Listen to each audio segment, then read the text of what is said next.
Honorable Minister for Urban Development, Shri Vinayak Sorekiji, Honorable Minister for Municipal Administration and Waqf, Kamrul Islam ji,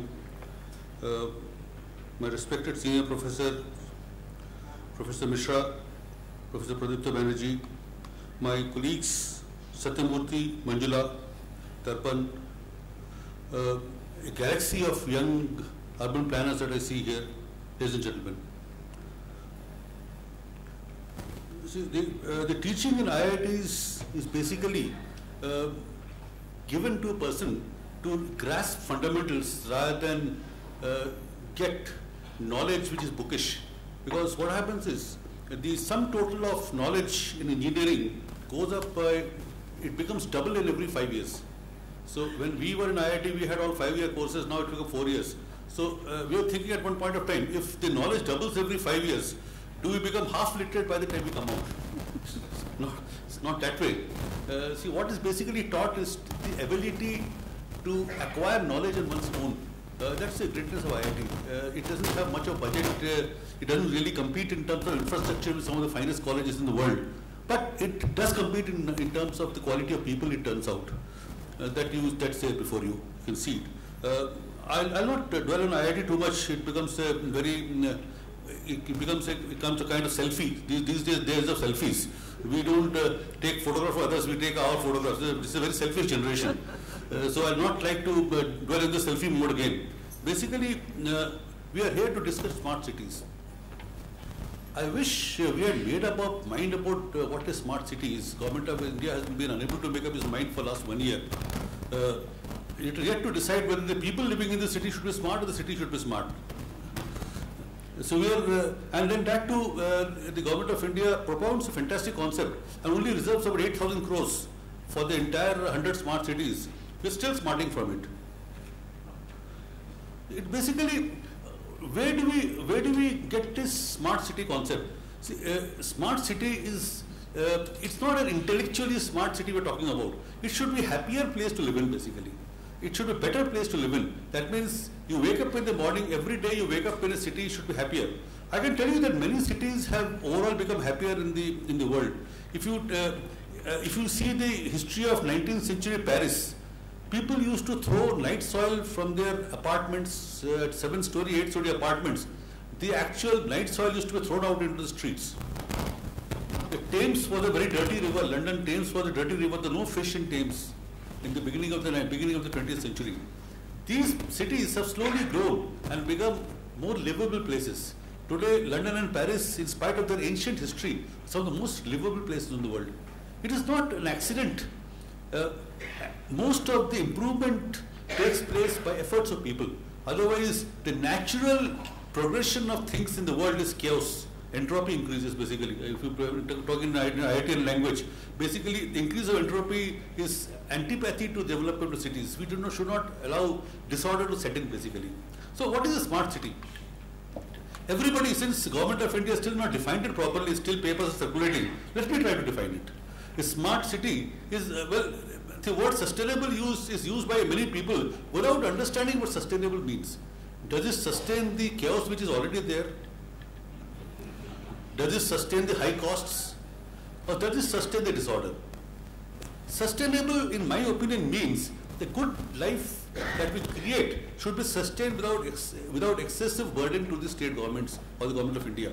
It is like, it's like sustaining a 5-star hotel. Let's say we have a 5-star hotel. I'll take it from a smaller perspective. From a big city to a microcosm, let's take to a 5-star hotel.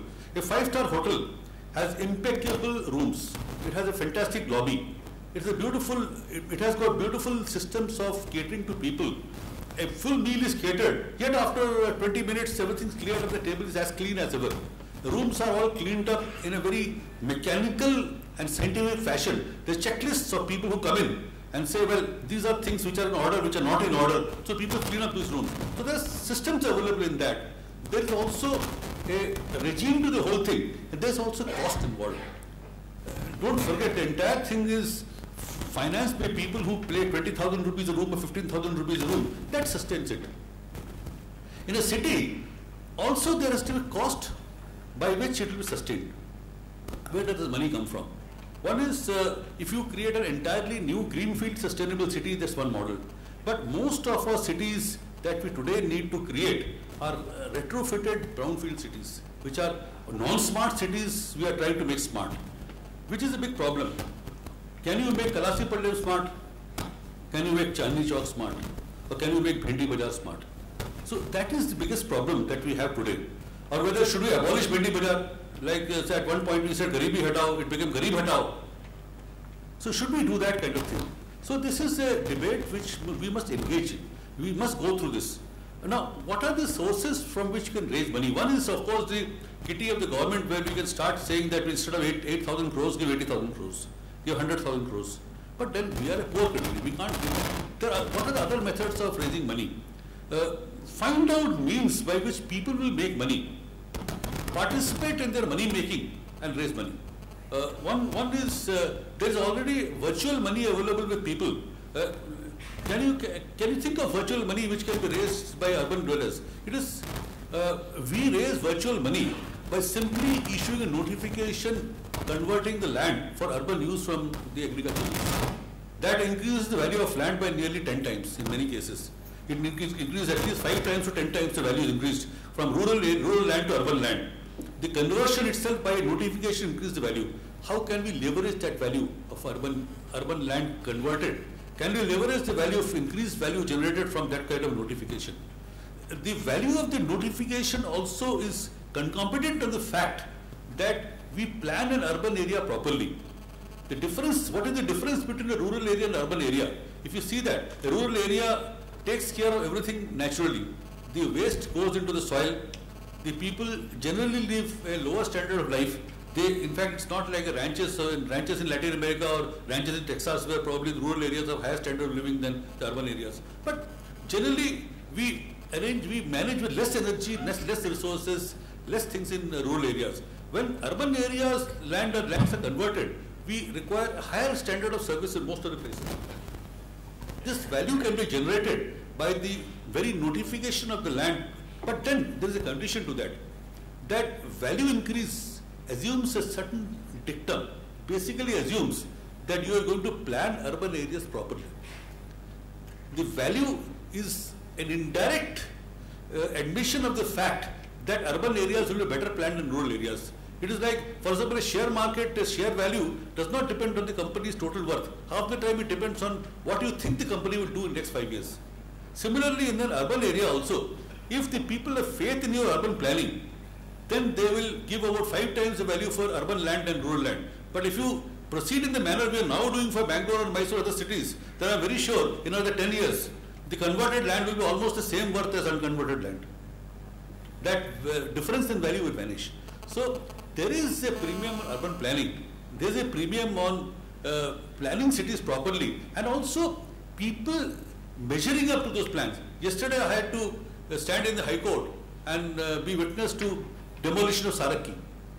You today would have said in papers, 2,000 acres of tank bed we have cleared yesterday. I didn't know whether to laugh or cry, simply because I could not cry, I could not shed tears for those guys who have invested their millions in, and then today they are facing bulldozers and all the luggage on the street. Then I feel quite pained as to how we allowed this in the first place. We all talk of urban mafia, we talk of this kind of land sharks we are talking about, but there is no shark or mafia possible without our active connivance. So the biggest enemy of urban planning would be our ability to destroy such plans with our connivance with mafia and trying to deviate in specific cases from the plan. See, most of us, the present generation is highly efficient. The present generation is fully aware, but also infinitely more selfish than the previous generations. As I told you, this is the generation of selfies. We like to see ourselves tomorrow. So, same way, whether it is getting timber for one's houses, you said this is a teak tree, this is fantastic nature, but let my house be the last one to have teak, after that there should no felling allowed. That is what people think. Let everybody construct aluminum houses, my house should be teak. If rosewood is very precious, let my dining table be constructed. After that, no rosewood should be felled. So this is the generation we have today. And people take great pleasure in telling the drawing room conversation how by their influence they have violated rules. They tell with a lot of pride. A society which will abhor such individuals, a society which will shun such individuals could be the generator of urban plans. Otherwise, today the chaos which prevails. I was telling my honorable ministers when they started to do akrama sakrama, I told very frankly to the ministers and even to the chief minister that today you have gullies in Bangalore which are such that if a buffalo comes from the other end, you have to decide whether you go or the buffalo goes. So that's the kind of Bangalore we have created. Same is true of other cities. As the honorable minister said very eloquently, we have roughly about 40% of our population living in urban areas, which will grow to nearly about 65%.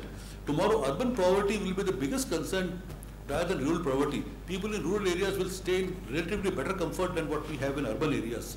So we must prepare for that new scenario, or we should face disaster. So this seminar couldn't have come a moment too soon. So we have to start working on whatever smart city. Smart city, as I said, is sustainable in terms of costs, sustainable in terms of having less movement from one part to the other part, whether you should travel 15 kilometers to the market or whether a local market is good enough, whether we should use less energy in a city. So these are the elements of smartness. I am giving only small list of things. There are any number of things which can be used to describe what is a smart city. But then this concept should be owned by everybody. It is not a few people sitting in IITs and sitting in seminars like this who define a smart city. As long as this concept remains on the drawing board and with a few elite, this will not go down with people. A smart city should be able to percolate as a concept to the common people who should own the concept. Only then the concept of smart city will be successful. I am very sure a solid beginning has been made by none other than the IIT Alumni Association, whom I consider myself a part of. I feel that if this initiative is taken forward, it will indeed result in Karnataka taking a lead in the area of smart governance and smart cities. And we will be able to set an example to this country without depending much on the financial resources that are needed in this case. Thank you very much.